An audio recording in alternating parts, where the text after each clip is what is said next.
A stunning political twist, Donald Trump has become the first U.S. president in 25 years to meet a Syrian leader. But this isn't Bashar al-Assad. This is Ahmed al-Sharaa, a man once wanted by the U.S. government with a $10 million bounty on his head. How did a former jihadist end up shaking hands with Trump in Riyadh? Ahmed al-Sharaa, better known by his nom de guerre Abu Muhammad al-Julani, is no ordinary politician.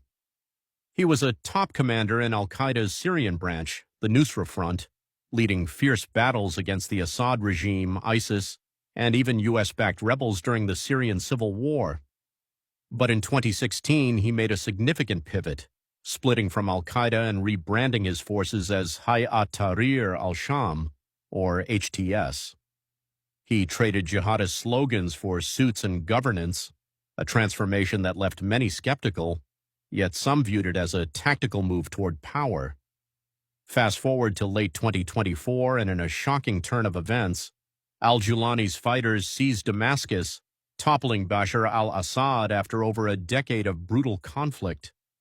By January 2025, al-Sharaa was sworn in as Syria's interim president.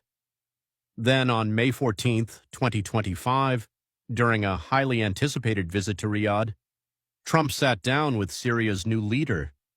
This meeting, hosted by Saudi Crown Prince Mohammed bin Salman and attended by Turkish President Erdogan, sent shockwaves across the globe. Trump called al-Sharaa a tough guy, stating he has a real shot at stabilizing Syria.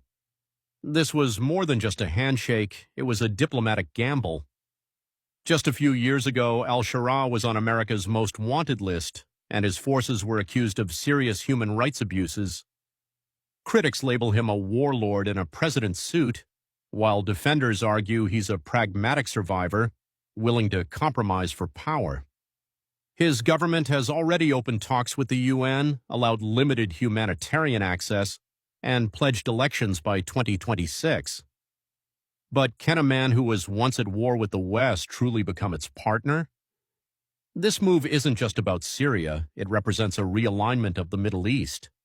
Saudi Arabia and Turkey are backing al-Sharaa's regime, not out of affection but out of fear. They want to prevent Iranian influence from rising again in post-Assad Syria. And what about Trump? He sees an opportunity to keep Russia and Iran at bay while making a legacy-defining deal in the region. Yet risks remain high. HTS still holds Islamist ideologies at its core, and a fragile Syria, led by a former militant, could easily become a powder keg once more. If Ahmed al-Sharaa stays true to his promises, elections, reform, stability, Syria could finally begin to heal. But history tells us that hope in the Middle East is fragile. One wrong step could unravel years of diplomacy. Trump has staked his bet, and now the world is watching closely. Is this peace through pragmatism or just another illusion born from war? The stakes are high and the implications are profound. What do you think? Is this a bold step toward peace or a dangerous normalization of extremism? The answers may shape the future of the region and the world.